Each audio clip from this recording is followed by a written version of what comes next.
Hanggang dulo, ikaw ang tahanan ko.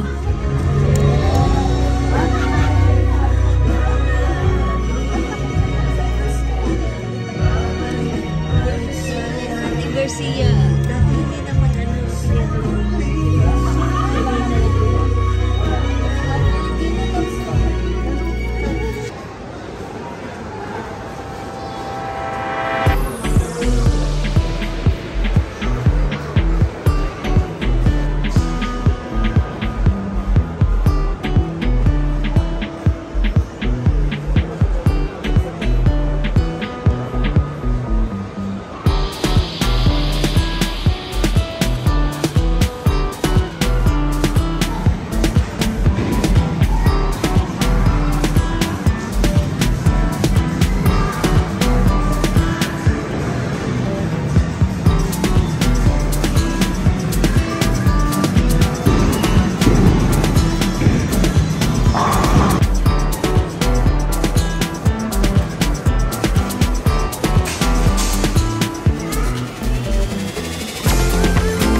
Yes, yo guys, dito kami ngayon sa Dana Mall. Yan, manonood kami ng sine, yung Hello Love Again. So yes guys, this is the first day. Nagkaroon sila ng advanced screening, I think yesterday. So nagdagdag din sila, alam ko, ng open cinema.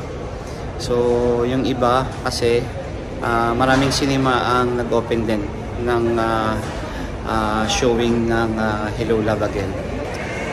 Starting na ng palabas ng movie dito sa Middle East. At dito ako sa Bahrain, kaya manood tayo guys ng Hello Love Again. So abangan nyo guys yung mangyayari for tonight on my vlog. So guys, let's go.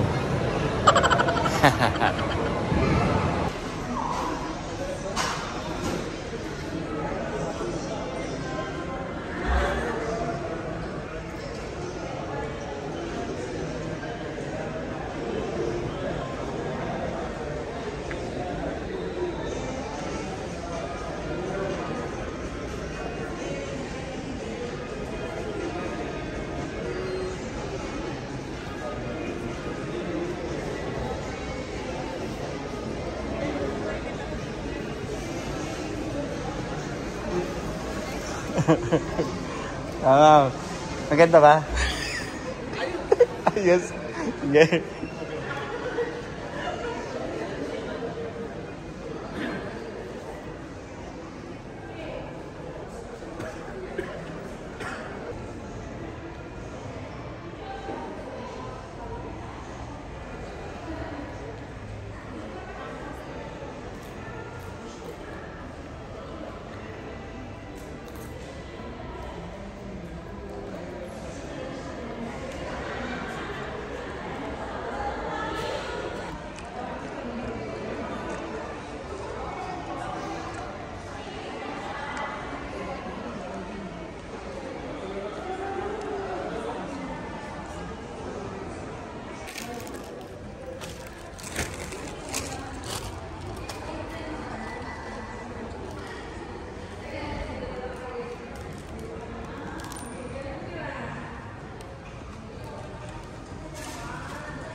Meron din pala, no?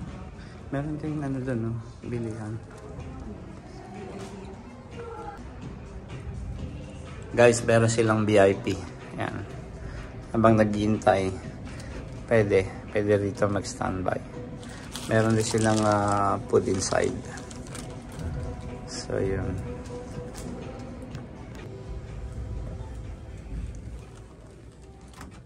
Pero dito pa rin yan, part pa rin. Iba to.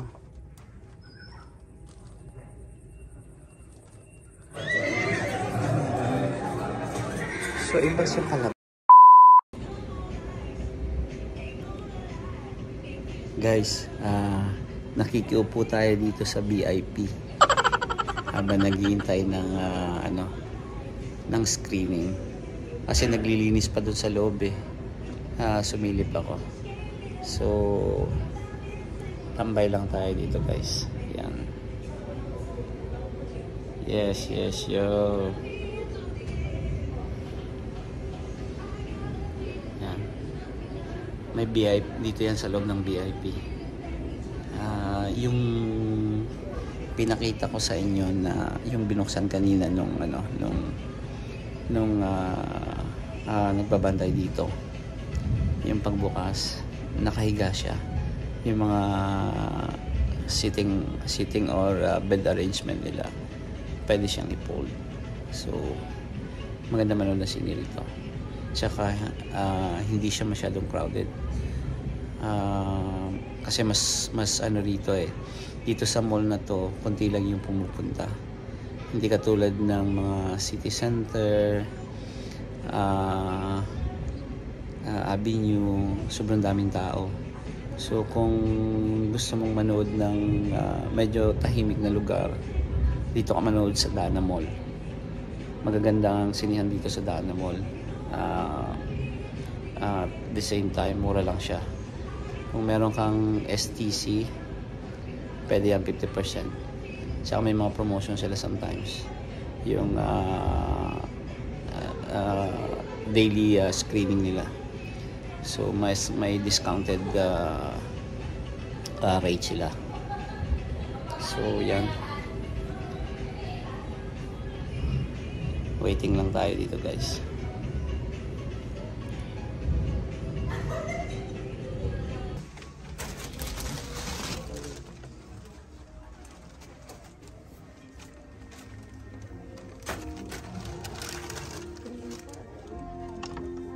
Doon sa gilid yun. Nakikita mo?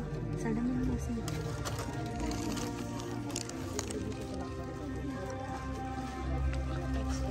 Importing sa dulo. Bakit meron doon?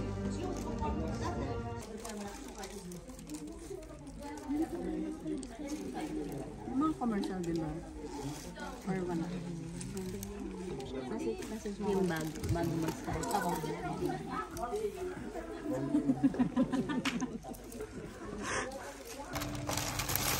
Yung chance na pinunta ko rito. Guys, ang galing nilang aktor ni Catherine at Alden. Yung story ng pelikula, ang ganda ng twist. Kung isa kang OFW, sigurado na makaka-relate ka dito. Especially the ordinary OFW. Hindi lahat ng nag-a-abroad ay maswerte. Lahat ng hirap ay pagdadaanan mo. Kailangan mo maging mapagkumbaba at mapagtiis. Gaano mang pagsubok na haharapin, dahil kung wala ka nun, hindi ka bagay mag-ibang bansa. Umaaring hindi para sa iyo. Tapos yung umasa ka, pinaasa, umibig at lokohin. Hindi mo na alam kung magtitiwala ka dahil natatakot kang mangyari uli.